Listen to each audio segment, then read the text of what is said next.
CIVIC y miembro del Comité Científico de la CIVIC. El profesor Volney Garrafa es coordinador de la Cátedra UNESCO de Bioética, presidente de la Sección Latinoamericana de la CIVIC, miembro del Comité Científico de la CIVIC y profesor de la Universidad de Brasilia y uno de los primeros profesores que fundaron esa universidad, por lo cual me parece que debo decir que es hijo adoptivo de Brasilia por esa razón, ¿verdad? Así que, y a continuación, el doctor Antuña es presidente del Colegio Oficial de Médicos.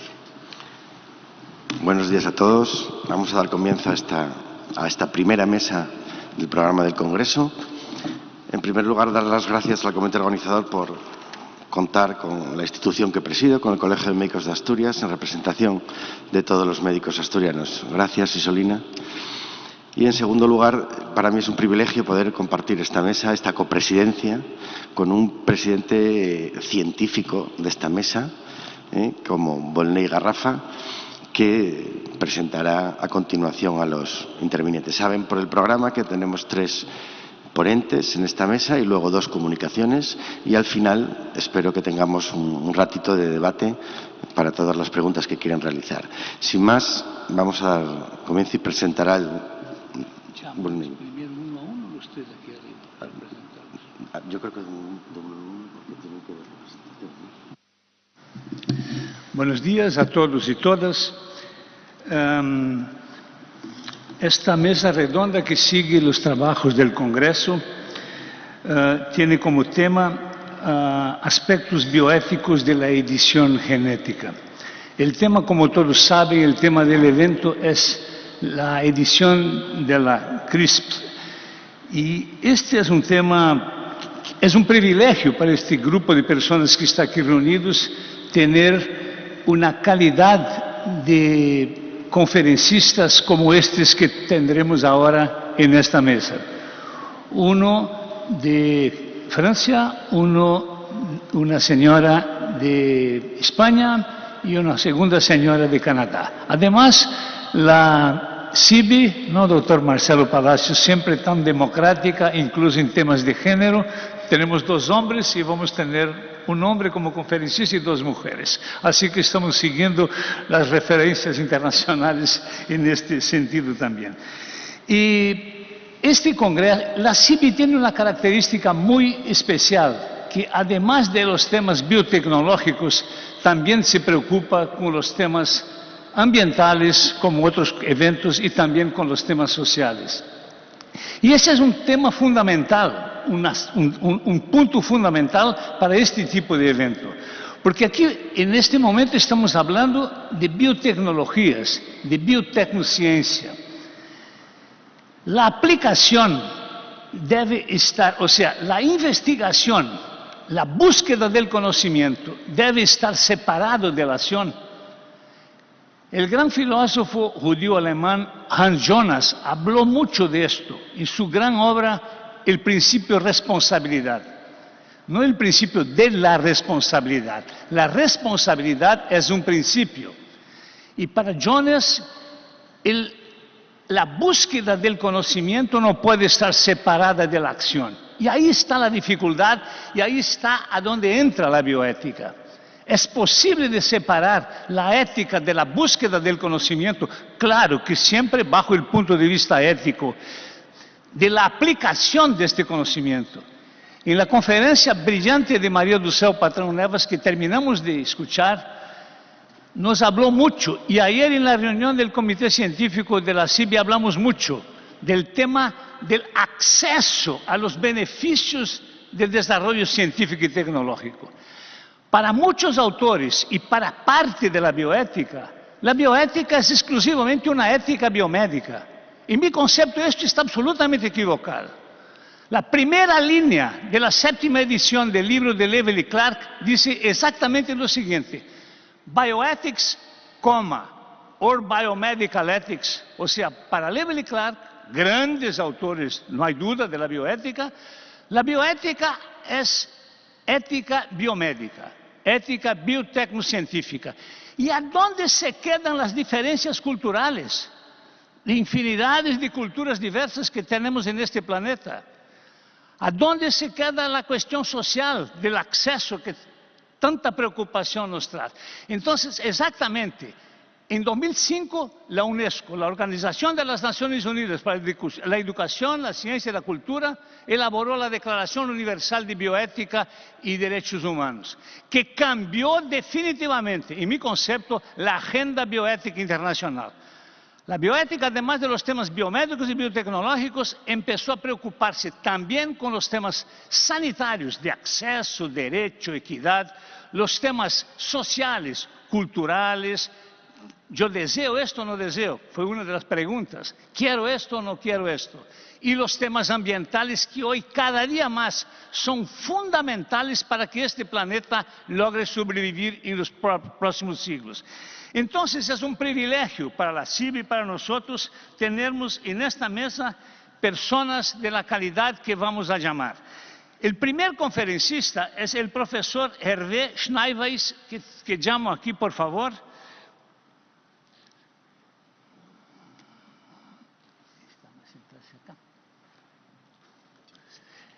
El profesor Hervé es doctor en medicina, doctor en ciencias, director de investigación del Consejo Nacional de Investigaciones y Ciencia de Francia. Su trabajo se centra en la biología de una población de células gliales del sistema nervioso, los astrócitos, que constituyen la mitad de todas las células cerebrales y desempeñan una amplia gama de funciones.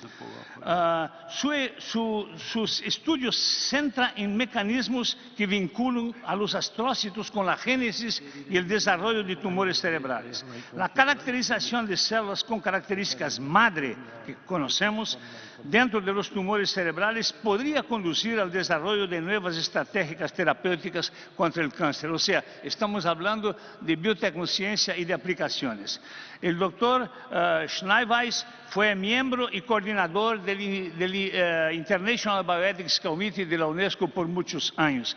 Como él tendrá que viajar por problemas de horario, vamos, después de su intervención, abrir inmediatamente para preguntas y después las dos conferencistas dejamos para una segunda parte. Por favor, con la palabra. Sorry, there is a problem with the slide, so I'm going to take my computer.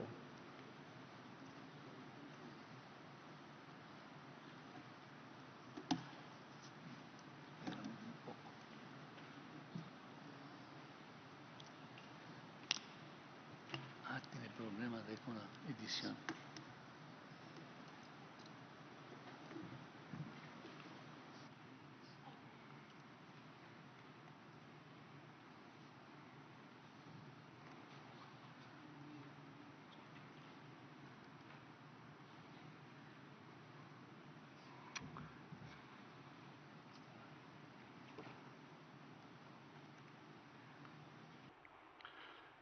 I'm very sorry, I sent... Lo siento, sí que envié mis diapositivas a la organización, pero parece que solamente está aquí cargado en la pantalla mi currículum vitae, que no es muy interesante. Voy a intentar acceder a mis diapositivas.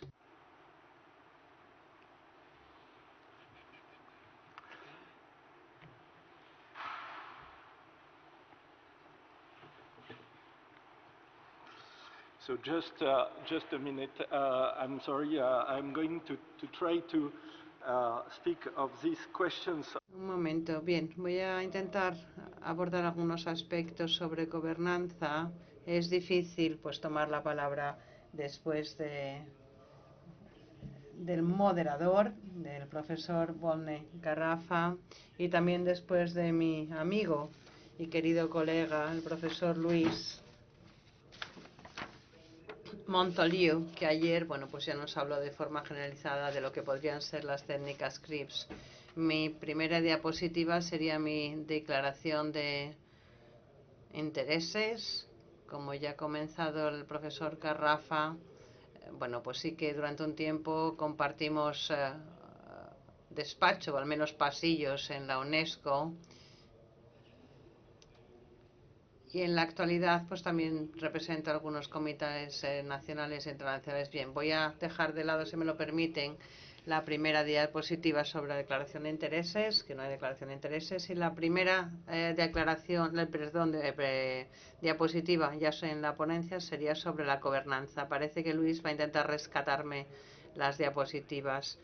Bien, ¿qué quiero decir con el tema de complejidad de gobernanza? Y esto está relacionado con el trabajo realizado con el grupo de expertos de la OMS. Es un placer para mí y un honor estar hoy aquí con la CIVI y con muchos de los colegas con los que comparto también mesa y pasillos en ese grupo de expertos de la OMS. Los documentos de la OMS tienen a su disposición en la página web de la OMS, que los que hablan sobre gobernanza, y nosotros, bueno, pues ahí hablamos sobre la gobernanza desde varios prismas. En primer lugar, bueno, pues el de la Convención Internacional, la de Halo, la de Oviedo y la PTA, por ejemplo, que aunaría 21 países. Tenemos diferentes niveles de leyes o normas a nivel nacional, normas a nivel internacional. I absolutely don't know. Generally, it's plugging directly, or maybe we can transfer with a key. Maybe they can copy with the key and transfer. And the other. Y el otro aspecto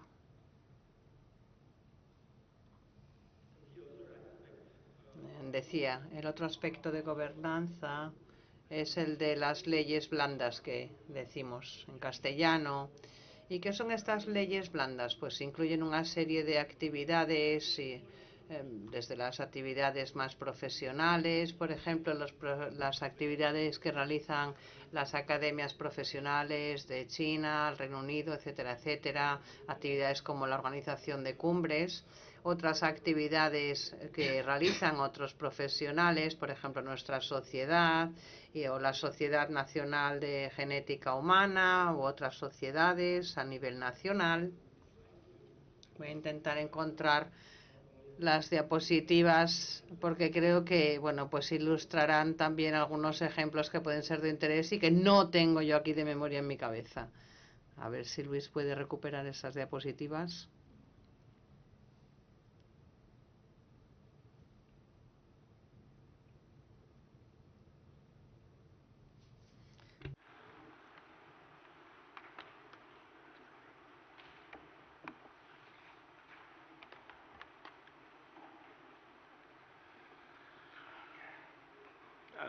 I'm really sorry for this delay. Siento muchísimo este retraso.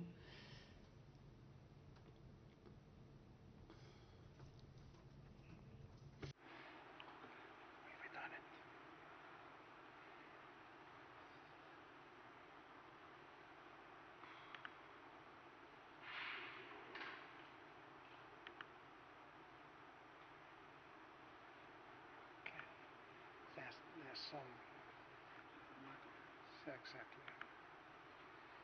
All right. This is yours. This is mine, but the colors are special. Well, we will see. Okay. So Aquí tenemos las diapositivas. Vamos a saltarnos esta declaración de los vínculos de interés. Y bueno, no tengo declaración de intereses que declarar, valga la redundancia. Bien. También me voy a saltar un poquito todos los aspectos relativos a la historia y cómo surgió esa edición genómica. Y vamos a pasar al tema de las leyes duras y las leyes blandas. También las pasamos un poquito por encima y vamos a centrarnos en los aspectos éticos. En el 2015, la historia comenzó con una serie de informes y a principios del 2015, bueno, pues vimos que en algunos laboratorios en China ya se estaban realizando algunos experimentos con embriones humanos. Y así comenzó, bueno, pues toda esta narrativa. Una serie de expertos comenzaron a trabajar e incluso se configuraron una serie de grupos de expertos, Y esto llevó a la configuración de un comité de ética de INSERM. INSERM es la organización de sanidad más importante de Francia, y este comité de ética elaboró un informe y además también una serie de reflexiones sobre el genoma humano. Esto resultó en el debate abierto y en general sobre la aplicación de la tecnología en los seres humanos. El informe de UNESCO pues fue uno de los informes que resultaron de este debate general. La edición genética no solamente se limita a humanos, sino que también puede incluir animales. Yo les voy a hablar de los mosquitos, ni más ni menos. También plantas, cómo podemos cambiar nuestro entorno natural, nuestra flora. Como ya he dicho, los seres humanos pues obviamente viven en un entorno social que también hay que tener en cuenta, y también el entorno natural, ¿no? El entorno de las plantas, la flora, la fauna. Así que se pareció que en ese momento la edición genética ya estaba planteando muchas oportunidades, pero también muchos problemas desde el punto de vista ético. Y obviamente, incluso en Francia, que es un gran país, incluso en otros países en los que se celebraron cumbres, bueno, pues nosotros, por ejemplo, tenemos una página web en Arriche, una institución muy importante que pueden consultar en inglés y en francés, con muchísimas opiniones y con diferentes informes que se fueron elaborando, pero esto no fue suficiente. Todo ello comenzó un viaje, pero este viaje se fue alimentando de un montón de reuniones a nivel internacional. El primer paso de esta reunión era, bueno, que no es suficiente ser experto, no era suficiente, bueno, pues ser miembro de una asamblea internacional, sino que era importante verse cara a cara con las personas, con los individuos que realmente van a ser afectados por estas terapias. Así que a nivel europeo, por ejemplo, en el 2016 pues se realizó un informe que luego se publicó también en Nature, luego hubo un libro blanco en Track publicado en el 2017. Luego pasamos a la acción en diferentes países, por ejemplo, en Europa, en Austria, en Viena, también tenemos un informe publicado en el 2016. En Buenos Aires, no solamente en Europa, en Buenos Aires, por ejemplo, en el 2016. Otro informe en India, también en Nueva Delhi, otro informe en el 2017, en Ginebra. También se creó una comisión de ética a nivel nacional suizo en el 2017. Y bueno, yo soy el vicepresidente de RICH, otra asociación que se creó en toda esta trayectoria. Bien, el primer aspecto sobre el que se publicó algo fueron los aspectos éticos de los mosquitos y la edición genética. Bien, aquí deberíamos tener el esquema, pero no aparece lamentablemente. Bien, para abreviarlo, de lo que les quería hablar es de la ingeniería del gen para forzar la transmisión del gen de una generación a la siguiente. Es decir, la diferencia con la terapia genética es que el nuevo gen se va a desaparecer en esa población porque cada vez solamente vas a tener un cambio. Lo que estás haciendo es forzar la transmisión del gen, es decir, vas a contaminar, entre comillas, a la población y así podrías erradicar esa población. Y el mosquito, sabrán que es la amenaza más peligrosa para los seres humanos. El mosquito mata cada año 1 millón de personas, ni más ni menos, la mayoría de ellas por malaria, pero también tenemos otras enfermedades transmitidas por mosquitos. Así que la cuestión de utilizar esta técnica genética para erradicar la población de mosquitos. Hay hasta 3000 tipos diferentes de mosquitos que son peligrosos para los humanos. Así que la utilización de esta técnica pues es algo en boga. Y lo que nos planteamos es, en primer lugar, si era posible esta erradicación.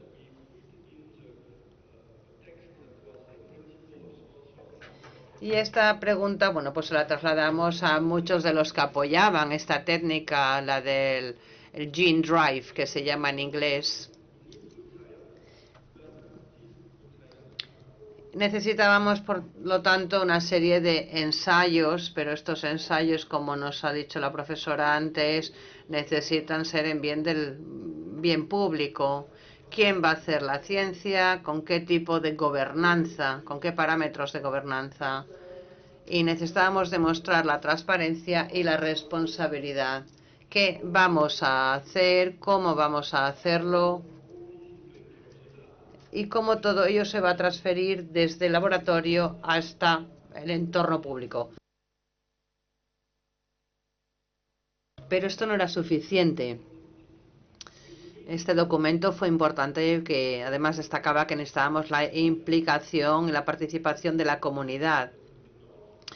Como ya dijo nuestro colega, que muchas veces el tratamiento, por ejemplo, se desarrolla en el norte y luego las personas enfermas están en el sur. Es lo mismo que en el caso de la malaria, ¿no? Es como si intentamos utilizar esta técnica, la gene drive, la genética digital, esta técnica para erradicar una enfermedad cuando se está descubriendo las herramientas en el norte, pero la gente que sufre está en el sur, en África.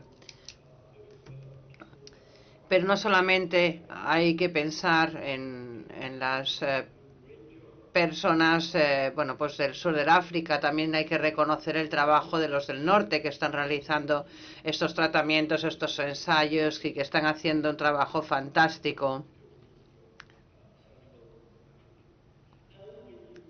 Y además también necesitamos fortalecer las oportunidades, incluyendo aspectos de formación y educación, y no solamente educación en nuestro lado del mundo, sino en todo el mundo. Fue la primera vez que se puso sobre la mesa la necesidad de crear como un kit de herramientas, de políticas, digamos, que pudieran secundar el desarrollo responsable de la investigación en esta nueva técnica genética, la genética digital. Porque todo ello tiene que ver con cómo anticiparnos a lo que pueda pasar, cómo hacer las cosas de forma responsable, fomentar la ciencia, pero también el avance del conocimiento, de la alfabetización, e implicar en estos canales también aspectos de seguridad y protección también del medio ambiente. Bien, estos son los objetivos de nuestra asociación, ARIGE, Asociación para la Investigación Responsable y la Innovación en la Edición Genómica. Ya comenté que yo soy vicepresidente. Pueden visitar nuestra página web, que intentamos tener muy actualizada, pero necesitamos más gente que participe. Así que son todos ustedes bienvenidos. Aquí son principios de ARIGE, es una asociación muy grande y bueno, pues tenemos diferentes canales de comunicación y les insto a que echen un vistazo a nuestra página web sobre los valores. Estamos presentes además en nuestra página web, en Twitter, en Facebook, en YouTube. Tenemos incluso un blog, un foro y una lista de correo por si quisieran recibir información o boletines. Cada vez que mandamos un boletín normalmente nos centramos en un tema determinado.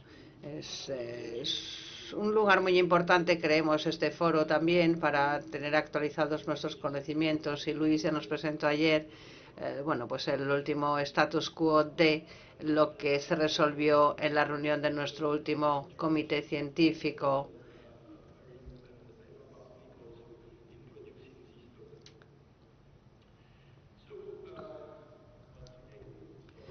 Bien, de nuevo, lo siento porque no aparece la imagen en la parte superior. Parece que todas las fotos han desaparecido. Bien. Normalmente en esta diapositiva debería haber referencia a la reunión del 2019 en Hong Kong. En aquella reunión también, presenté una ponencia. Y John Kui presentó la modificación genética de los gemelos. No sé si lo recordarán, que pues fue publicado por todos los medios de comunicación a nivel mundial.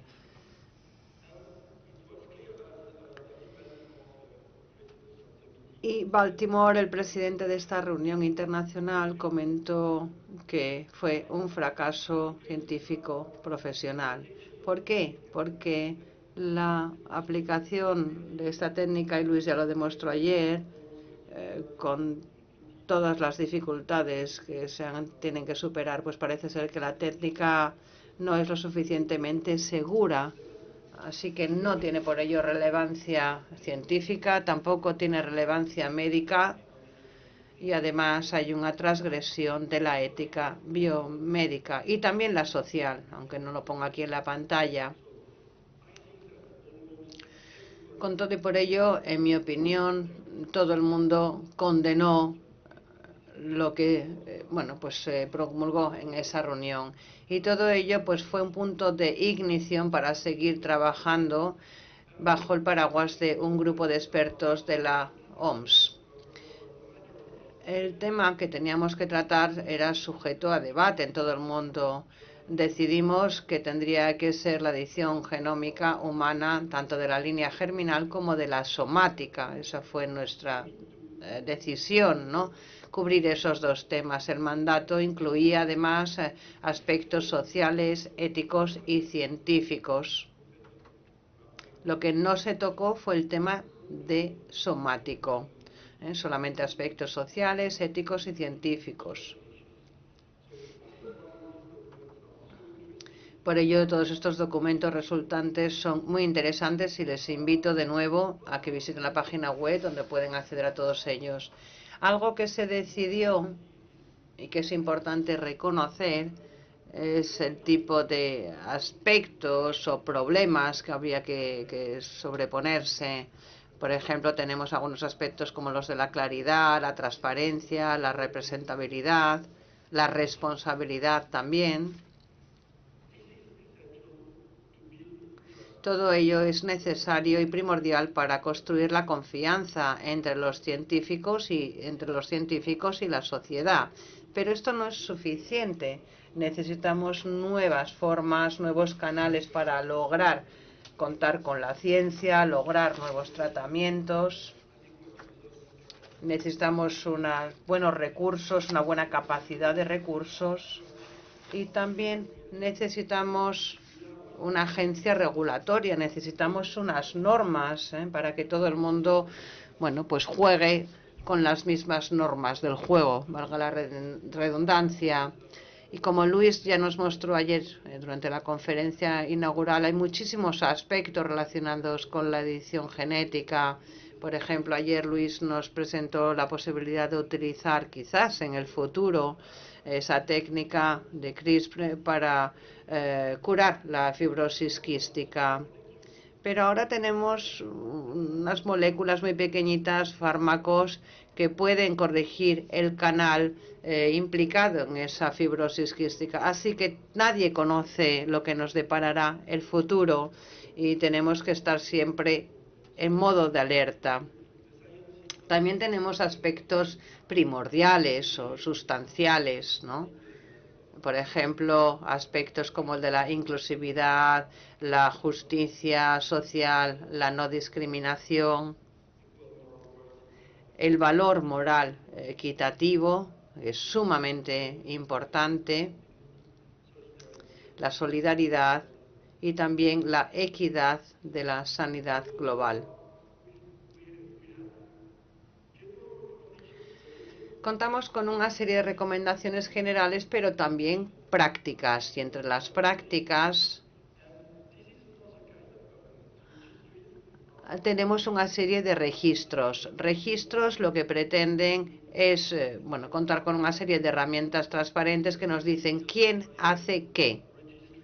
Es como un registro de un ensayo clínico con toda la información pertinente sobre el ensayo clínico. Así que, en cuanto a las recomendaciones, tenemos la colaboración internacional para la gobernanza efectiva, también los registros de edición del genoma humano, la educación, la participación, la capacitación, etcétera, etcétera. UNESCO, al mismo tiempo, también ha organizado una serie de mesas redondas, mesas de debate, que pueden encontrarlas en la página web del UNESCO, para abordar este tema y mejorar el conocimiento del público en general sobre estos temas, no solamente sobre la edición genética, sino también su impacto en el medio ambiente. Ahora estamos editando plantas, animales, no solamente mosquitos, sino también vacas, por ejemplo, se están editando. Están intentando hacer vacas sin cuernos, u otros animales que se incluyen en la lista, por ejemplo, cerditos muy pequeñitos o algunos animales domésticos o incluso algunos animales muy robustos. Yo les insto encarecidamente a que echen un vistazo a todos estos documentos sobre las mesas redondas y los temas de debate, porque son sumamente interesantes. Hablan de aspectos de la ciencia, del medio ambiente, de cómo implicar a la comunidad. Hay una mesa redonda que menciona de cómo implicar sobre todo pues a los colectivos minoritarios o a las razas indígenas, por ejemplo, de Nueva Zelanda. Así que es importante salir del laboratorio y acercarse a las personas. También, pues tenemos el aspecto del artículo 28 de la Convención de Oviedo, que ustedes conocerán. Hay mucha gente que se centra en el artículo 13, porque el artículo 13 menciona que cualquier modificación genética que tiene por objeto la transmisión, es decir, la edición genómica hereditable, está prohibida. Pero hay muy poca gente que tenga en cuenta el artículo 28.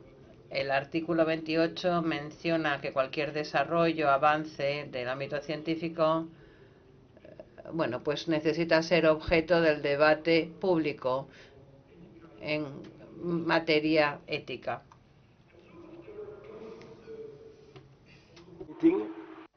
Por eso, después de la reunión de Hong Kong con el cineasta australiano famosísimo, creamos una colaboración internacional, al principio con 15 países, pero al final solamente quedaron 5 que participaron realmente en la consulta, para interactuar con el público, con las personas. Fue la Asamblea Global de Ciudadanos, cuyo objetivo era, lo pueden ver en el sitio web y en un artículo que se publicó en Science en 2020. Y es un proceso bastante largo, porque tiene que haber personas realmente comprometidas que quieran venir 5 días a aprender sobre, primero, edición genómica, no discutir vagamente o debatir vagamente, sino con conocimientos reales sobre lo que es ciencia y sus problemas derivados, y después, durante todo el proceso, trabajar para luego llegar a unas conclusiones. Esto obviamente fue antes de la guerra Gaza-Israel, y dije, me gustaría llevarlo a la ONU en 2025 por su aniversario. Sería una maravilla, pero todavía no sabemos si será posible. En cualquier caso, aquí ilustramos con esta imagen el hecho de que en Francia 300 personas fueron las que participaron y hubo muchos jóvenes. Al final solamente 184 completaron toda la encuesta, pero ya es algo. Y bueno, aquí me faltan cosas, pero bueno, lo más interesante que me gustaría decir aquí, espero no quedarme sin tiempo, estoy casi a punto de terminar. Como decía, lo más interesante es que las personas están muy abiertas a la edición génica, sobre todo si es para curar. Quieren aún así que se supervise y quiere que haya expertos, que sean expertos los que supervisen, es decir, como crear un soviet. Es como que quieren que haya profesionales en la promoción y la vigilancia de todas estas técnicas, pero están a favor. Eso sí, que es lo que no quieren. No quieren que provoque discriminación, no quieren utilizar estas técnicas emergentes caras si hay otra manera de resolver o de curar. También, bueno, pues están un poco en contra de la edición genómica para enfermedades hereditarias porque eso da riesgos para las generaciones futuras. Y claro, lo que estamos haciendo ahora es una decisión nuestra, pero que afecta a las generaciones futuras, igual que estamos haciendo con el cambio climático. Así que estamos haciendo algo nefasto para las generaciones venideras simplemente por no actuar contra el cambio climático, y eso es algo que en la edición génica no podemos hacer, porque es nuestra responsabilidad con el futuro, con las futuras generaciones. Y bueno, tenemos jóvenes en nuestro público y los jóvenes están muy preocupados por la pérdida de diversidad biológica. Y parece que nosotros con esto estamos homogeneizando, porque decimos esto es estándar, esto hay que homogeneizarlo. Bueno, pues eso es lo que los jóvenes no quieren, y eso es ante lo que ponen una línea roja, una barrera. Y luego hay otras cosas con las que no están ni a favor ni en contra, por ejemplo, qué criterios hay que usar para definir las enfermedades candidatas a esta técnica, quién decide esos criterios, porque claro, esto suscita muchas dudas. Luego, por otra parte, ¿quién va a supervisar todo esto? ¿Quién va a financiar? ¿Qué enfermedades se van a tratar? No solamente enfermedades, sino también discapacidades. Y al final todos los que estamos aquí decimos lo mismo. Es decir, que necesitamos acceder, garantizar el acceso, eso no va a sorprender a nadie, pero no solamente el acceso a las terapias, tratamientos en sí, sino a las estructuras. Por ejemplo, para hacer tratamientos in vitro hay que sacar las células, llevarlas a un laboratorio, seleccionar las correcciones que queremos hacer, amplificar la célula, hacer una nueva infusión, y todo esto en condiciones de buenas prácticas de laboratorio. 2 minutos, me queda solamente una diapositiva. Por ejemplo, el grupo francés, la Academia Nacional Francesa de Medicina, proponía crear una infraestructura nacional y promover el uso de estándares abiertos, como se ha hecho ya para el VIH, por ejemplo, y por ejemplo para la patentación de genes, de tratamientos con estudios abiertos y ensayos abiertos. Y con esto acabo y siento haber ido así un poco interrumpido. Muchísimas gracias. Ahora tenemos tiempo para preguntas. Preguntas.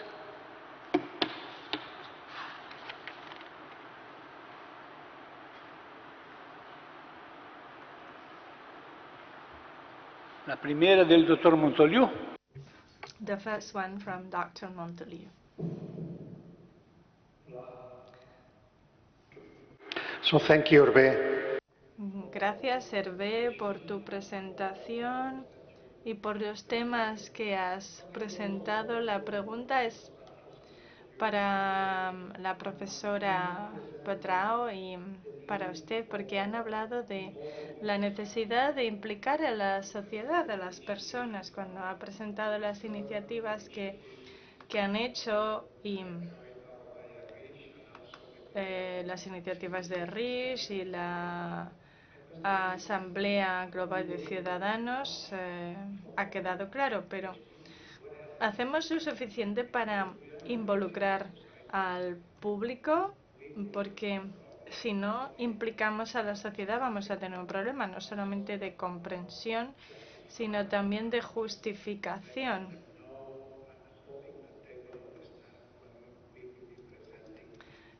Tenemos que saberlo.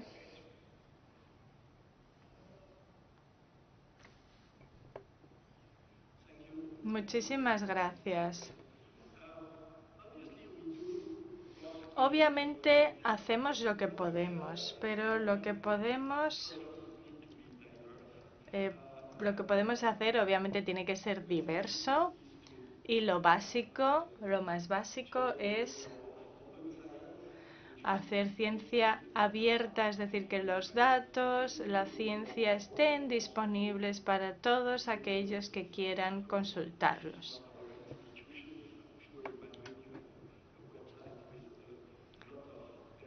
Hay muchos datos disponibles. Por ejemplo, Cochrane está haciendo, gracias a ellos, metaanálisis para promover esa divulgación de la ciencia, pero claro que eso no es suficiente para muchos, porque la gente quiere vivir su vida y cuando hablamos de edición genómica, pues no van hablando de ello por todas partes, ni se están preguntando todo el rato qué implicaciones tiene. No están todo el rato pensando en la ciencia. Así que nosotros tenemos que hacer eventos de divulgación allá donde están las personas, en el supermercado, en el parque, para llevarles toda esta información. Hay muchos países, además, que hemos visto en el COVID como un tratamiento que costaba solamente pocos euros no se ha podido llevar a muchos países. Por ejemplo, el fracaso de la iniciativa COVAX en África es un fracaso global, porque ha fracasado la vacunación global, no solamente contra COVID, sino también contra otras enfermedades. Solamente ha llegado en muchos casos, el 32% de la población por la falta de acceso de la población, la falta de información, la falta de confianza de las personas en las vacunas, y eso es catastrófico. Vamos a aprender de los ejemplos que ya hay. Por ejemplo, Brasil abrió en 1997 el coto cuando decidió que el tratamiento contra el VIH fuera independiente gracias a una lucha tremenda con el sector farmacéutico. Bueno, pues aprendamos de ese ejemplo. Es un poco lo que estamos haciendo ahora con los laboratorios. Estamos trabajando también de forma multidisciplinar. Pero fuera del ámbito de los expertos, también tenemos que ir a buscar a la gente que ni son expertos ni trabaja en este sector. Tenemos que ir allá donde está la gente y contarles esto.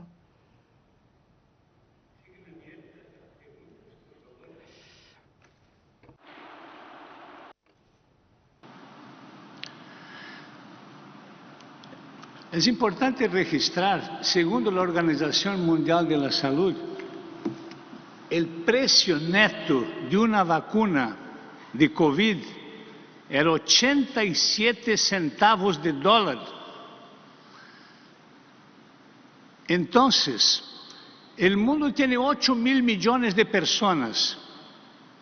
Si se fuera a dar universalidad del acceso a las vacunas, lo que la Organización Mundial del Comercio no aprobó, como había aprobado en 2001 en la reunión de Doha en el Qatar, 14 países votaron en contra, se decidió por no universalizar el acceso.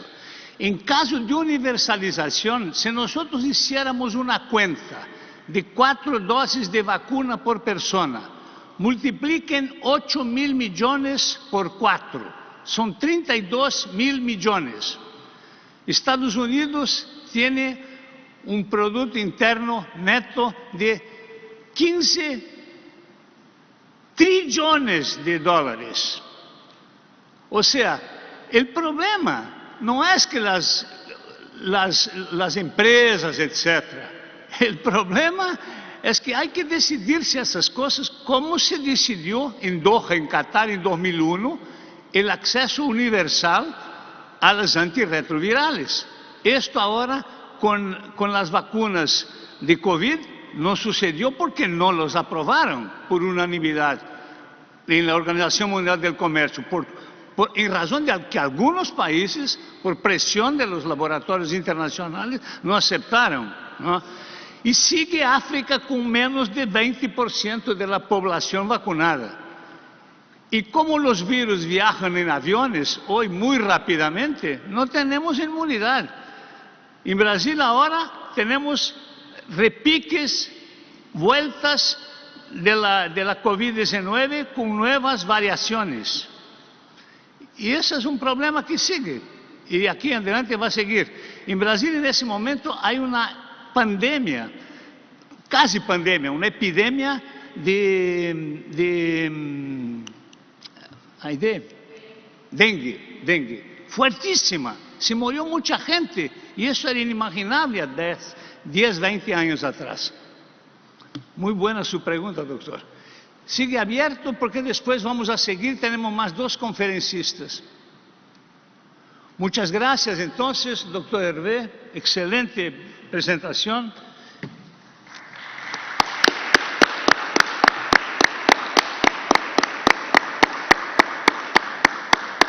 ¿Vamos a presentar a la doctora Moratala, por favor? No. Esto es tú, yo presento las 2 comunicaciones del final. Ok.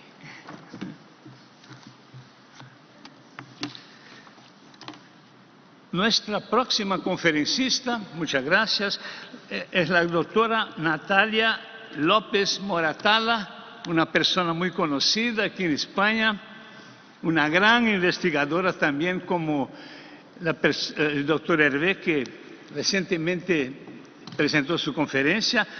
La doctora Moratala es licenciada en Ciencias Químicas por la Universidad de Granada, también doctora por la misma universidad, fue profesora en la Universidad Complutense de Madrid, la Universidad de Barcelona, de Valencia y como profesora también en la Universidad de Navarra, a donde fue también posteriormente vicerrectora por casi 10 años, catedrática emérita de Bioquímica y Biología Molecular, doctor honoris causa por la Universidad Panamericana, o sea, una autoridad internacional española que tenemos el honor de recibir aquí en CIBI.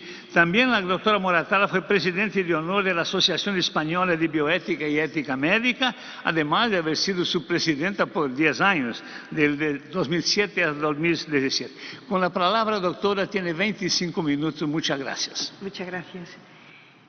El tema que voy a tratar es que no puede modificar en los seres humanos la técnica de la edición genética. Para pasar.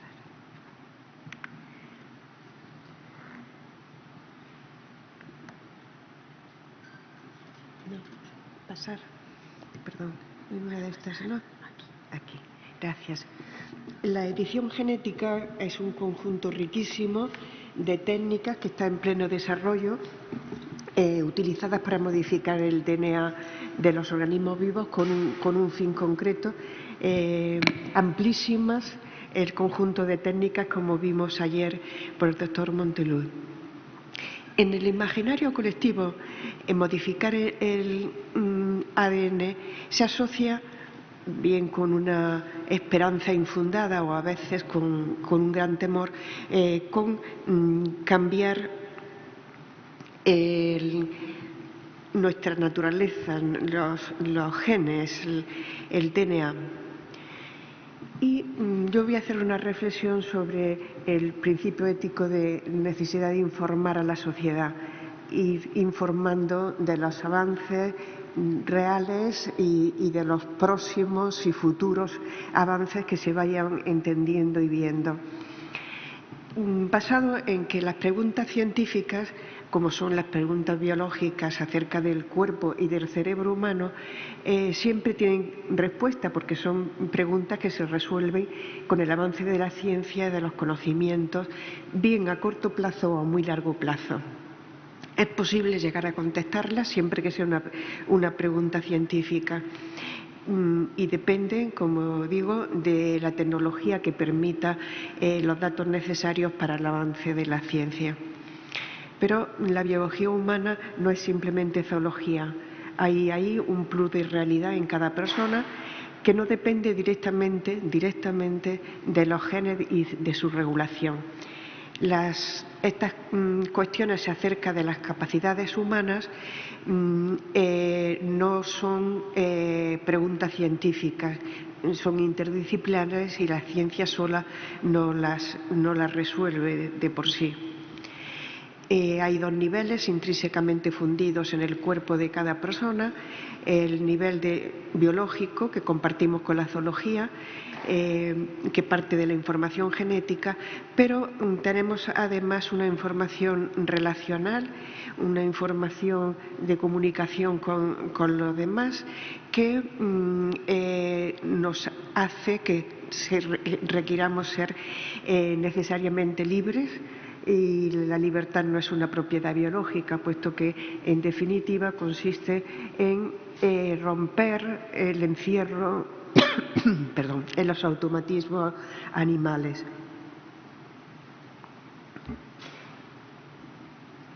Entonces, es posible, y se está viendo, cambiar aminoácidos de una proteína editando el gen que la codifica.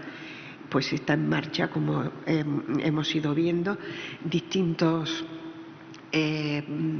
ensayos clínicos, investigaciones en busca de una terapia con fines terapéuticos. En orden de dificultad y, por tanto, posiblemente de las posibilidades de avance con el tiempo, pues se comienza con las células sanguíneas que se pueden sacar del organismo y reproducir. Después vendrán los tejidos, como el corazón, y es posible que llegue más tarde el cerebro. Por supuesto, por una parte, es más fácil las enfermedades monogénicas que las multigénicas. También en las modificaciones epigenéticas que hablaba ayer el doctor Montoliu, cambiar la cantidad de una proteína puede ser posible, aunque tiene dificultades, entre otras, y avanzará más lento, porque esas señales, fundamentalmente la regulación, básicamente está en el promotor de los genes, con un grado de metilación de la citosina que se podría cambiar, aunque se piensa que es difícil que se mantenga exacto durante la proliferación de las células. El envejecimiento, el rejuvenecimiento epigénico ofrece posibilidades para mejorar la salud humana y proteger una esperanza de vida, no tanto de longitud de vida como de mejora o optimización de la biología. Por ejemplo, se conocen diversas formas de ejercicio físico que influyen en la expresión de los genes, produciendo moléculas que ayudan a las funciones y que podría en el futuro, quizás en un futuro no especialmente lejano, pues la edición de esos genes. Sin embargo, no parece posible alargar la vida más tiempo, puesto que el sistema de proliferación celular, de descontrol de esos seguros del tiempo, pues tiene como límite la posibilidad del cáncer. Bien, me quiero referir fundamentalmente al cerebro, que tiene dificultades añadidas. Me voy a referir a 4. En primer lugar, la enorme regulación epigenética que tiene el cerebro. Para un gen, a diferencia de un ratón que puede tener en el promotor un lugar para un activador, de la transcripción, el cerebro humano puede tener 3 o varios. En segundo lugar, la complejidad celular de las regiones cerebrales. Esta complejidad nos lleva a la necesidad de ir conociendo mucho más a fondo los avances que se están dando en las neurociencias. Se conoce, el 13 de octubre del año pasado, se dio a conocer que existen más de 3.000 tipos celulares diferentes. Y la proporción de esos tipos de células, según los genes que expresan, es individual. Hay características individuales, lo cual es una dificultad más. Complejidad estructural, en tercer lugar.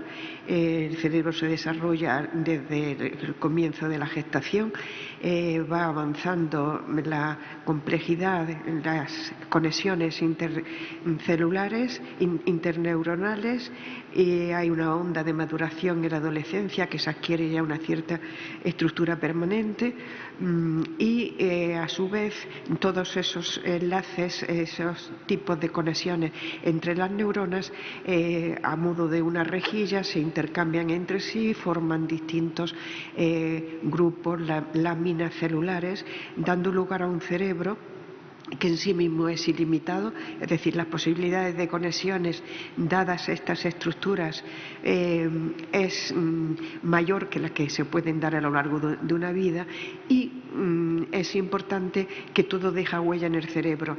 No existen dos cerebros iguales, lo cual pues haría complicado, más complicado aún, cualquier proceso de edición genética. Tenemos dos características que son dependiendo de un gen, posiblemente de varios, que teóricamente sería posible editar con el paso del tiempo. Uno es la inteligencia analítica. Se sabe que depende de la herencia recibida, de lo innato. Algunos que desde niños son expertos en cualquiera de las 3 capacidades básicas de lectura, escritura y aritmética. De adultos son igualmente hábiles en esas actividades exigentes y normalmente alcanzan un QI de valores altos. Se sabe que existe una correlación entre la inteligencia analítica, este tipo de inteligencia en la que tiene una cierta influencia los genes, que es innata, y la velocidad de maduración del cerebro hasta los 18 años, pues es mucho más rápida en las personas que tienen, los jóvenes que son muy inteligentes, que tienen un alto coeficiente, menos y menos, ¿no? Y por otra parte, el temperamento es innato. Son temas, dependen, la amabilidad, por ejemplo, depende de las dimensiones de la corteza, del cerebro social, el neurotismo de la red en reposo, la conciencia del control ejecutivo y la impulsividad, y supongo que será mucho más fácil forjar el carácter que intervenir con edición genética. Bien, aún dependiendo de los genes, estas características serían muy difíciles, pero podrían ser posibles en el futuro, puesto que dependen de genes. Mientras que sería imposible modificar mediante edición genética las capacidades humanas, que no dependen de los genes que configuran el cerebro directamente. Bien, nos encontramos con dos planos, lo mismo que hemos visto, el cuerpo, un nivel biológico y un nivel de relación con los demás, que hace necesaria la libertad para eso. Nos encontramos en el cerebro con un espacio físico, el cerebro, que en paralelo va haciendo hasta llegar a un estado mental, pues solapamiento de patrones, dar lugar a la representación mental, etc. Pero el hombre tiene este nivel más relacional, y eso hace que los cambios de configuraciones se transformen en secuencias de estados mentales. Para eso necesitamos un espacio de trabajo mental que es intemporal y no temporal como es el espacio físico. Por ejemplo, la autoconciencia, partimos de un patrón de actividad, unas redes neuronales, un estado mental, pero este nivel de la relación con los demás permite la autoconsciencia. Bien, y por último, la complejidad funcional del cerebro. Bien, conocemos bien que hay una sinapsis, una unificación de axones, unos circuitos, unas redes que cambian con el entrenamiento de las propiedades que sostienen estas redes. Hay también cambios configuracionales o conformacionales en las redes. El cerebro, todo él nunca está encendido ni apagado por completo. Esto es importante puesto que hay una activación directa. Hay distintos estados mentales según sea, por ejemplo, la configuración de la red en preparación de la tarea o en la ejecución. Bien, por tanto, el cerebro físico, el cerebro es el órgano, es necesario, pero no es suficiente. Hace falta esa activación que realiza el sujeto. El espacio de trabajo mental, por tanto, no es el espacio físico cerebral de las redes, pero es necesario que estén activadas. Y esa activación es la clave porque es personal. No son los estímulos los que gobiernan las respuestas, no hay un automatismo, sino que es su representación mental lo que posibilita alcanzar conceptos, elaborar planes, etcétera, diseñar acciones. Y por último, la cognición y todas las facultades humanas, la autoconciencia, etcétera, requieren esencialmente dos capacidades que no son directamente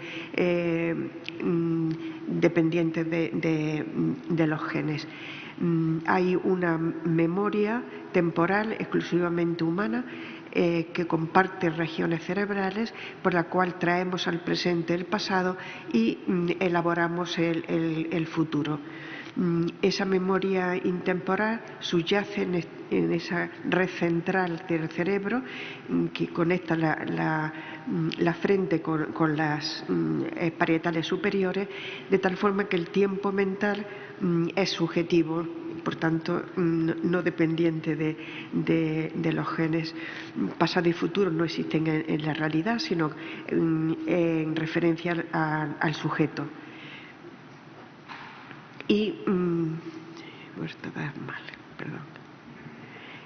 el segundo es la capacidad de liberarse del encierro de los automatismos, la libertad. Hay una capacidad de frenar lo que ha provocado el estímulo, llega desde la amígdala a la corteza orbitofrontal y se puede realizar un freno. Yo puedo decir, para y piensa, no voy a responder a ese estímulo, voy a responder de modo distinto, no prefiero lo que me sale automáticamente o espontáneamente. Bien, pasa, hay un momento de stop y separa la respuesta a ese estímulo y podemos decidir qué hacer. Para y piensa. Bien, esa capacidad de freno es lo que permite la libertad. El freno es personal. Y en la dinámica propia del cerebro, que sigue un comportamiento caótico, en las condiciones iniciales, en un fenómeno caótico, cuando cambian las condiciones iniciales, la trayectoria se indetermina y puede ir hacia un punto concreto de estabilidad cerebral. Es lo que nos pasa con un estímulo personal en el cerebro. Se indeterminaría la trayectoria, se rompen los automatismos y son atraídos por los amores que encierra esa persona y los hábitos que tiene. Por tanto, no está ni determinado por los genes ni indeterminado, sino autodeterminado, libre. Entonces, en resumen, Aquellas propiedades o características que dependen de un gen o incluso de varios pueden ser susceptibles, como se está viendo en la edición genética, está en pleno desarrollo con gran potencia la terapia genética del cuerpo, sustitución de un fragmento que esté alterado, etcétera, como vimos ayer. Y con el tiempo cabe aumentar las posibilidades de saltar las barreras existentes por la situación de esas células que hoy por hoy hay que hacer proliferar fuera. Las modificaciones epigenéticas mediante la edición genética podrían cambiar alguna característica física del cuerpo, al permitir un aumento o una disminución de la dosis de un gen. Lo cerebral, aunque con serias dificultades debido a la complejidad misma del cerebro, podría ser susceptible de una terapia genética mediante edición genética. Bien, es posible que se llegara en algún momento con el avance de la ciencia, especialmente de las neurociencias y también de las técnicas de terapia genética por edición genética. Sin embargo, lo mental requiere que estén encendidas determinadas redes neuronales, que esté encendida una red. Eso no es cuestión de genes, sino de una activación puntual por el sujeto. Por tanto, la pregunta acerca de si la edición genética puede cambiar una red no es una pregunta científica. No es solucionable por el avance de la ciencia. Y por tanto no podría ser posible una respuesta a esas cuestiones con el avance del conocimiento del cerebro y de la tecnología genética. Está a otro nivel. El trabajo mental que permite pensar, conocer, tomar decisiones, etcétera, no es susceptible de edición genética. Y las capacidades genuinamente humanas no son susceptibles de mejora mediante edición genética. Bien, he terminado, me he comido el tiempo. Tiene más 7 minutos. ¿Se terminó?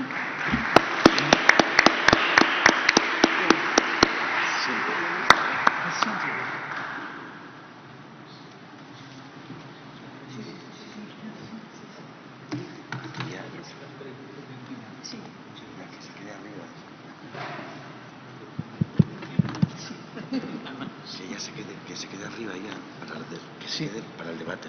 Sí, ya se queda. Sí.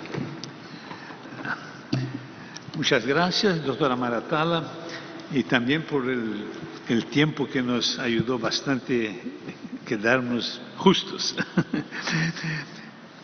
La tercera y última conferencista de esa magnífica mesa redonda que tenemos aquí, proporcionada por CIBE, será la doctora Françoise Bailly.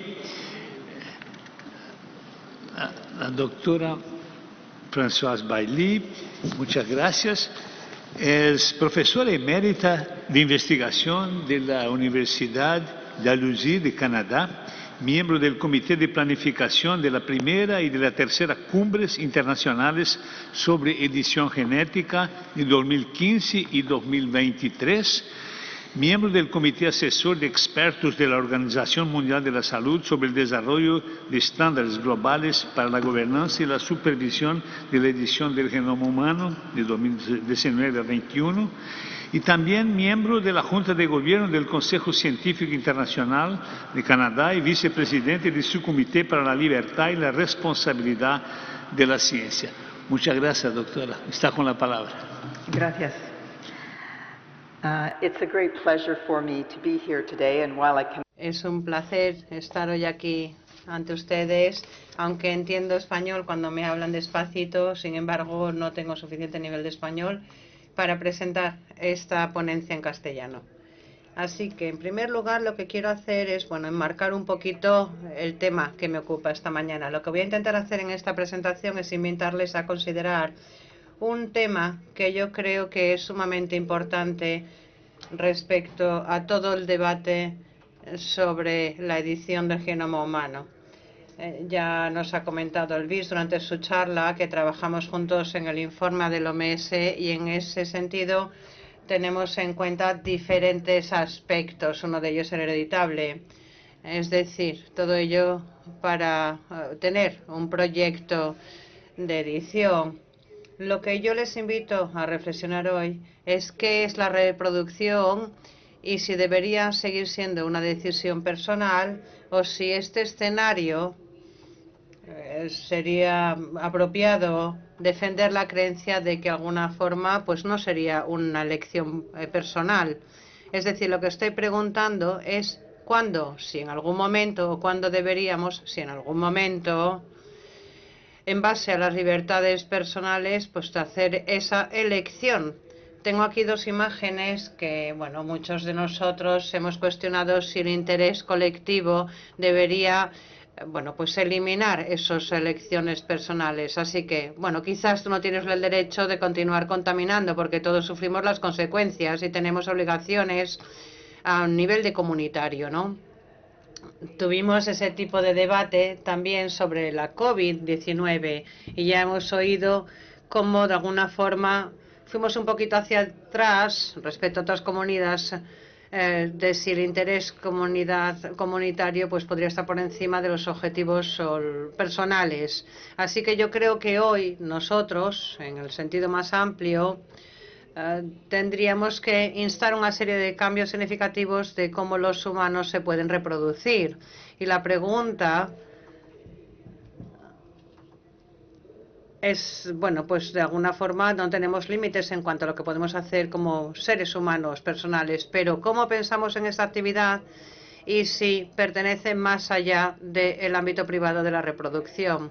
Es decir, podríamos tener preguntas de por qué y cuándo se queda en el ámbito personal, pero también cómo dejamos atrás el dominio personal y pasamos al colectivo.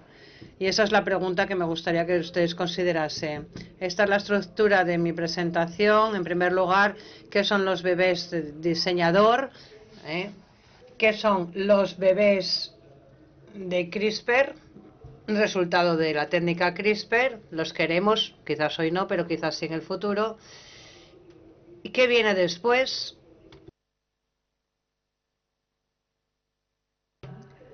Y la última pregunta, ¿qué tipo de mundo queremos vivir? ¿En qué tipo de mundo queremos vivir? ¿Es uno en el que las libertades están limitadas o sin ningún tipo de limitación en cuanto a las libertades? Bien, los bebés del diseñador. ¿Qué son? Bien, cuando hablamos de estos bebés, normalmente nos referimos a Louise Brown, la primera que se sometió a la fertilización in vitro, y este fue un importante evento porque al final, más allá del cuerpo humano, pues pudimos gestionar y manipular diferentes aspectos.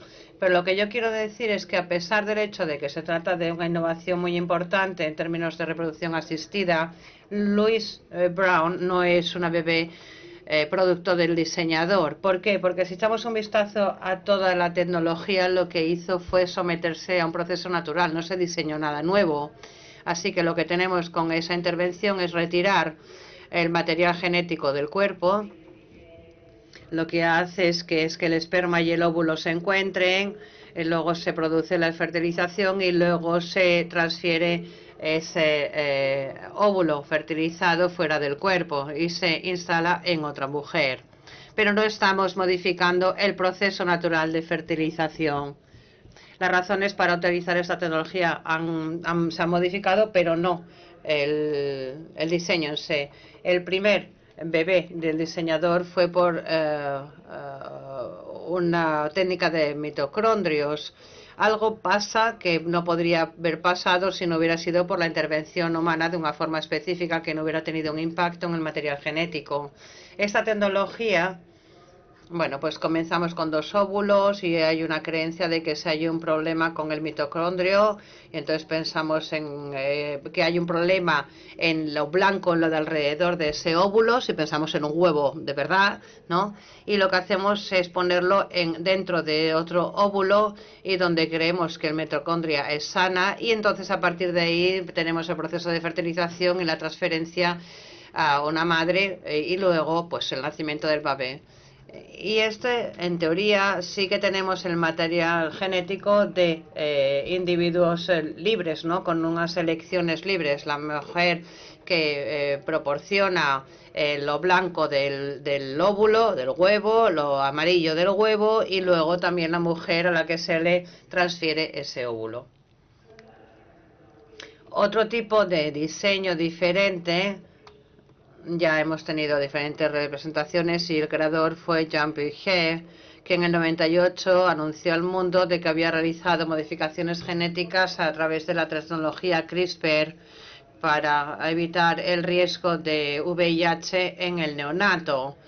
Y no se cuestionó en ningún momento si lo que estaba haciendo estaba bien o mal desde un punto de vista ético, o iba a tener éxito o no.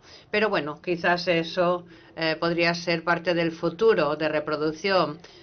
Y luego también la forma en la que el material genético se pueda manipular no sería posible si no fuera por esa intervención de la mano humana. En este caso tenemos una fertilización fuera del cuerpo, es decir, igual que en in vitro, pero luego tenemos una edición genética en ese óvulo fertilizado, se desarrolla el embrión, se implanta y esperemos que después de todo este proceso pues crezca el niño, nazca el niño. También tenemos imágenes que ya se nos mostró ayer Luis, de la forma que se puede realizar esa edición genética con esa herramienta CRISPR, y aquí vemos lo que puede pasar en cuestión de deleciones o adiciones, pero como muchas veces se ha dicho, también puede haber disrupciones y el ADN se puede pues enmendar por sí solo. Así que entendemos que los bebés de CRISPR son bebés de diseñador, pero yo quiero formular una pregunta en la segunda parte de mi presentación. ¿Los queremos? ¿Queremos este tipo de bebés CRISPR? Sabemos que tenemos 3, podríamos quizás tener más a medida que se va mejorando la tecnología. Uno de los aspectos de los que habla mucha gente en este contexto es que parece que secunda algún tipo de genética liberal. Y por ello la gente se plantea si estas técnicas de fertilidad debería continuar para perseguir cualquier objetivo, o si este tipo de elecciones realmente son elecciones libres. Tenemos muchas conversaciones sobre la eliminación de la discapacidad y luego sobre lo que es o no es la discapacidad, y si la discapacidad es más allá de un riesgo no deseado. ¿No deseado por quién? Por la comunidad, por la sociedad, por el individuo, etcétera, etcétera. Y al final la persona discapacitada es la que pues se lleva toda la carga de esa discapacidad. Pero lo que yo me gustaría decir con estas imágenes que comparto con ustedes es mostrarles lo que parece que es pues la discapacidad hereditable de lo blanco. Es algo que ya planteamos relacionadas con la equidad y la justicia. Lo que nos muestra estas imágenes es algo de lo que la gente pueda pensar que es el humano ideal del futuro, estos bebés. ¿Y por qué mostramos estas imágenes de un bebé blanco como algo que queremos perseguir obtener, ¿no? ¿Por qué tenemos que tener un modelo de bebé?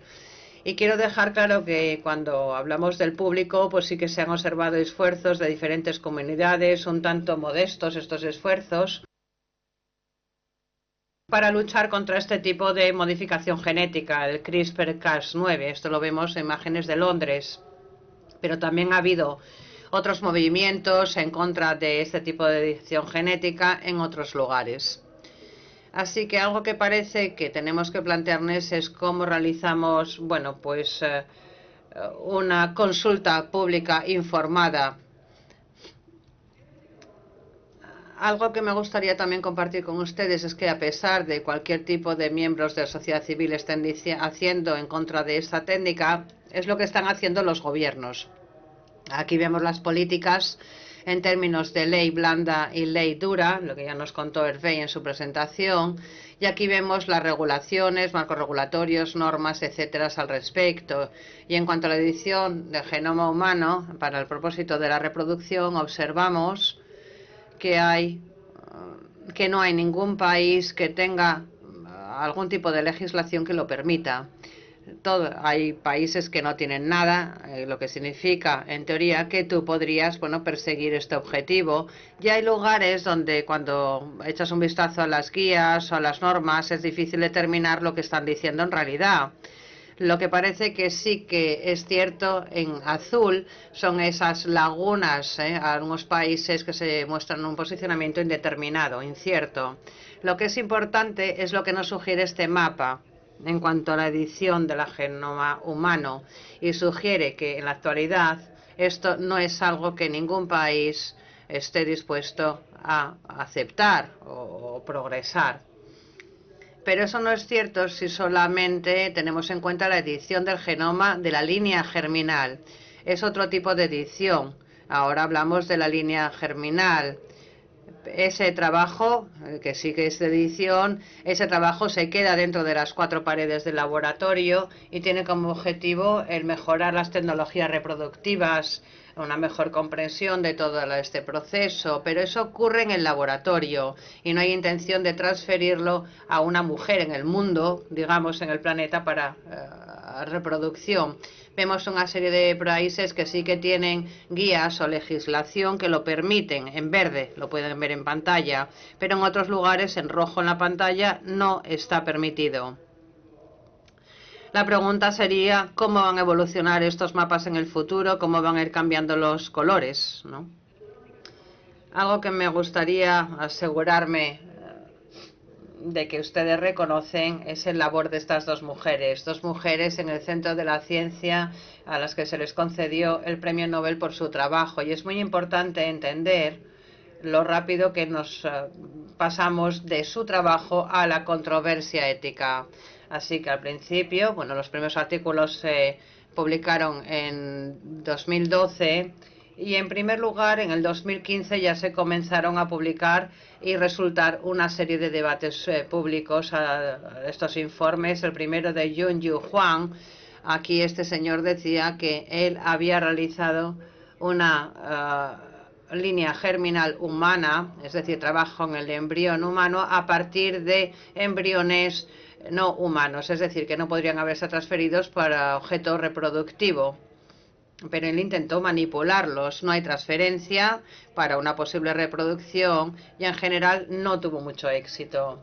Intenta publicarlo en Nature, en Science, pero no se le aceptó el artículo en ninguna de las dos revistas especializadas y al final se publica en Proteins and Cell.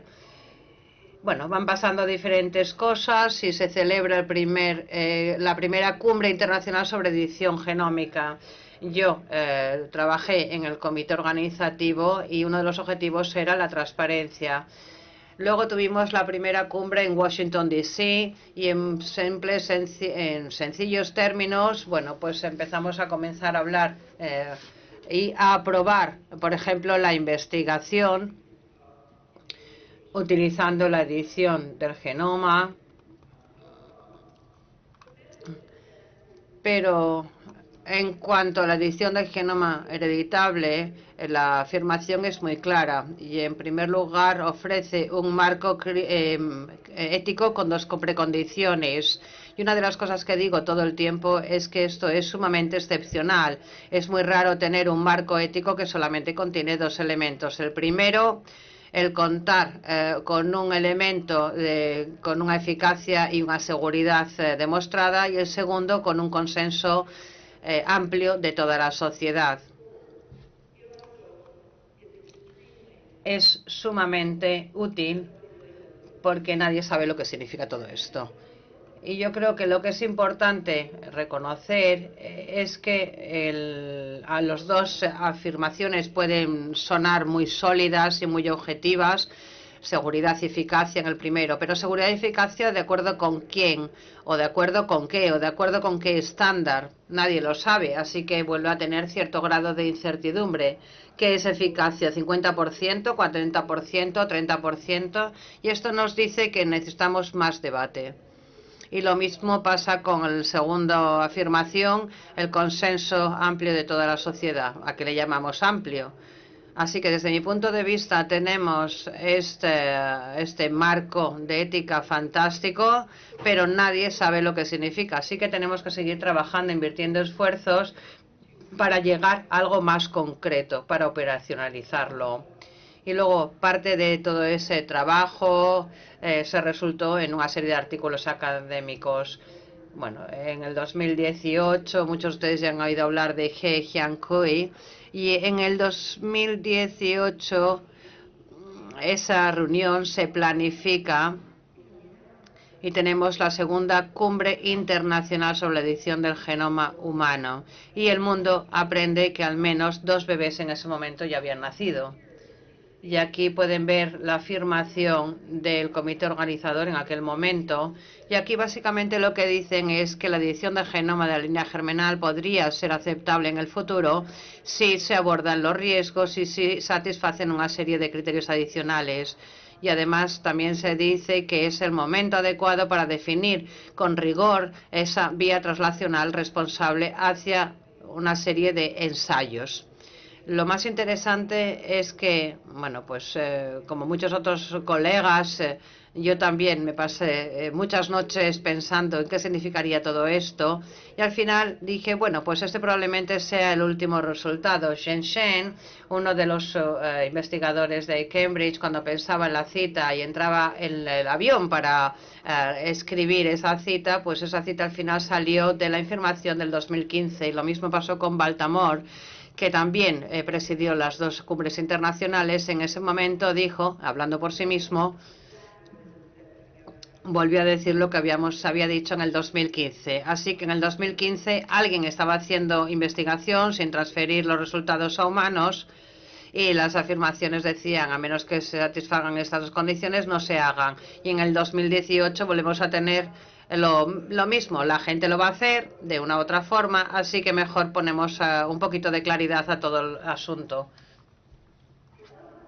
Los elementos de esta vía responsable y rigurosa hacia un futuro responsable también, pues estarían aquí resumidos. Solamente quiero abordar algunos de ellos, que es la noción de, bueno, satisfacer una necesidad médica imperiosa. ¿Y a qué me refiero? Bueno, pues hay una situación en la que tenemos una pareja que desea tener bebés, que genéticamente se les relaciona con ellos y que son saludables esos bebés, y no hay tecnología disponible para hacer ello aparte de la edición genómica hereditable que podría responder a ese deseo. No hay nada más que se pueda realizar para responder al deseo de contar con un bebé sano y que esté genéticamente relacionado con los progenitores. Bien, yo no creo que sea una razón suficiente para seguir adelante con esta tecnología si hacemos un equilibrio con todos los costes a nivel financiero. Simplemente lo que quiero hacer aquí ahora es destacar algunos de los costes de oportunidad si tenemos en cuenta esta técnica.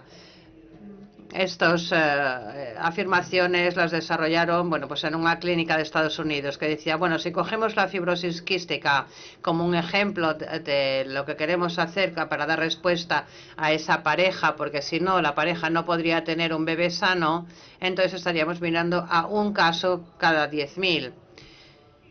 Los costes de oportunidad son enormes, los de esta técnica, y no digo que no se puedan satisfacer los criterios, pero tenemos que entender el contexto de este debate.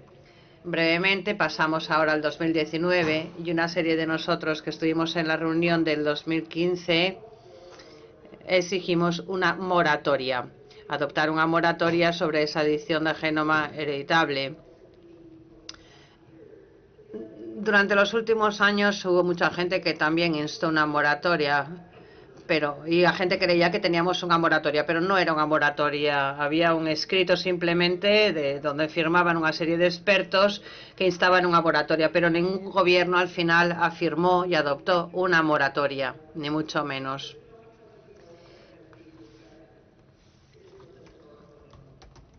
Y en este momento no hay esa moratoria. Bueno, tenemos la otra cumbre internacional, la tercera, sobre esta edición del genoma humano. Y el resultado fue que teníamos que seguir planteándonos preguntas de si deberíamos utilizar o no la tecnología en este contexto. Y la conclusión es que no había un debate todavía social ni político al respecto para poder adoptar esta tecnología. Aquí tenemos un poquito, pues la progresión de los debates. En el 2015 sería irresponsable, en el 2017 debería ser permitido, pero siempre que haya razones sólidas y bajo estricta supervisión. En el 2018 es hora de definir una vía translacional responsable y con rigor, y en el 2023 vamos un paso atrás. Una serie de debates públicos y políticos continúan y que no son capaces de resolver si la tecnología debería utilizarse o no. Solamente me quedan 5 minutitos, así que voy a pasar rápidamente a las siguientes diapositivas. ¿Y ahora qué? ¿Qué hay sobre el futuro? La biología sintética, ese sería el título de la tercera sección de mi charla. Y aquí lo que tenemos es la posibilidad del in vitro, de la génesis in vitro. Es decir, realizar una serie de embriones en el laboratorio a partir de cualquier célula.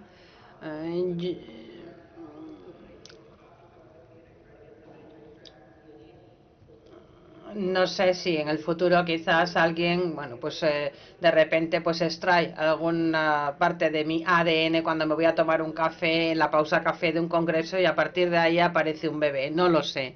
Pero hay que tener en cuenta el marco de actuación si permitimos esta tecnología. Es un tipo de tecnología similar, pero comienza a partir de las células madre. Y lo que hemos tenido en el último año y medio es, embriones humanos sintéticos, innovadores, realizados así a partir de algo que no eran ni óvulos ni esperma. Esto, ya ha llegado al Parlamento, ya se ha debatido.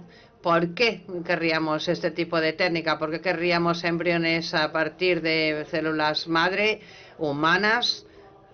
Quizás, para abordar problemas de pérdidas precoces del embarazo o para abordar resultados de la fecundación in vitro o el modelaje de las enfermedades. Lo que es interesante no son los beneficios, sino los beneficios que otros ven. Esta sería una forma de hacer gente que tiene el síndrome de Turner o gente que está sujeta a tratamientos de cáncer y que no tengan óvulos, que tengan la posibilidad de tener esos bebés. Y eso también quizás sea importante para parejas del mismo género, del mismo sexo, porque así podrían tener su propio bebé. También podría ser una posibilidad para otros tipos de reproducciones, para madres solteras, por ejemplo, porque en el laboratorio tú puedes fabricar lo que quieras. Yo creo que lo que es más relevante no es tanto el por qué, sino el qué. Al respecto, voy a aludir al hecho de que lo que es más fascinante es el debate que tenemos ahora y también sobre cómo vamos a acuñar los siguientes términos. ¿Cómo vamos a llamar a estos embriones? Modelos de embriones basados en células madre, embriones artificiales, embriones sintéticos, embriones, entidades humanas sintéticas. ¿Cómo las vamos a llamar? Muchos de ustedes habrán leído que hay lugares donde ahora dicen de forma determinante que se descargan este tipo de embriones. Así que voy a acabar con una pregunta un tanto provocadora. ¿Qué tipo de mundo queremos vivir en términos de cómo va a ser nuestra próxima generación? Ya he comentado que esta es una pregunta que deberíamos responder todos nosotros, no en el laboratorio ni en nuestras oficinas, sino en la cocina, porque ahí es donde tenemos elementos comunes. Las respuestas a algunas de estas preguntas tienen que ver con aspectos que se han debatido aquí largo y tendido y que también pueden encontrar respuesta en un libro que yo he publicado titulado La herencia alterada. Pero lo más importante es tener en cuenta los aspectos éticos en contra y a favor de esta tecnología. Pero lo más importante es el consenso. Así que yo volvería otra vez al 2015 y sigo, cuestionando si estamos trabajando en base a un consenso internacional Yo estoy de acuerdo que no todo es posible. Yo creo que, bueno, pues estaremos en mejor situación si al menos lo intentamos. Muchísimas gracias por su atención.